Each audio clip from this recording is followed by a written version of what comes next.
అనంతపురం జిల్లా రాయదుర్గం పట్టణంలో ప్రసిద్ధి చెందిన శ్రీ షిరిడి సాయిబాబా ఆలయంలో గురు పౌర్ణమి వేడుకలు ఘనంగా నిర్వహించారు. ఈ సందర్భంగా ఆలయంలో హోమాలు, ప్రత్యేక పూజలు, కాకడ హారతి వంటి విశేష పూజలు చేశారు. రాయదుర్గం ఎమ్మెల్యే కాల్వ శ్రీనివాసులు గురు పౌర్ణమి వేడుకల్లో పాల్గొన్నారు. ఈ సందర్భంగా ఆలయ ప్రధాన అర్చకులు, ఆలయ కమిటీ సభ్యులు ఎమ్మెల్యే కాల్వ శ్రీనివాసులకు పూర్ణ కుంభంతో స్వాగతం పలికారు. ఆలయంలో భక్తులకు తీర్థ ప్రసాదాలు, అన్న సంతర్పణ కార్యక్రమాలు చేపట్టారు.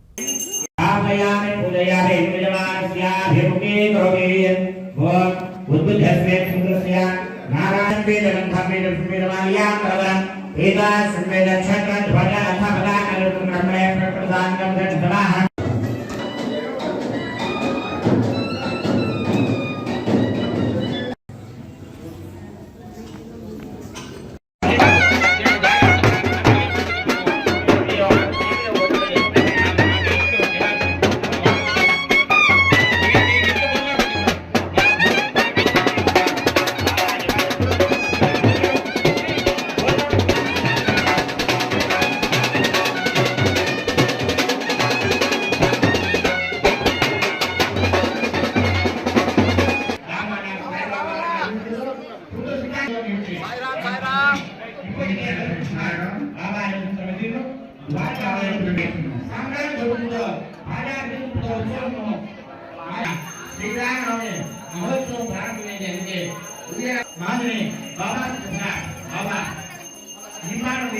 రెండు పూర్వాలు చేసి ఒకటి మహాజను జయ జయ ధ్యానం చేస్తూ ఒకరిపై ఒకరు గులాబీ గురి వినడానికి కలిగిన సమాధానం దాన్ని యథార్థము రాత్రి చంద్రోత్సవం కూడా యథార్థంగా ఈ విధంగా ఆ ఉపసంహారంలో ఉండి వాడుకుంటారు.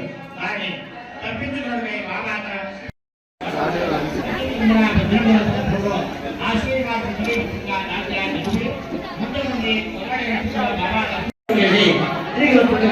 బాబా హడలాంటిగా గోడలు ఉప్పులేస్తామా తరగకుండా కబరి రంగం చేసి వాటిని చూసి గుడిలో ఉప్పులేసి ఈ రోజున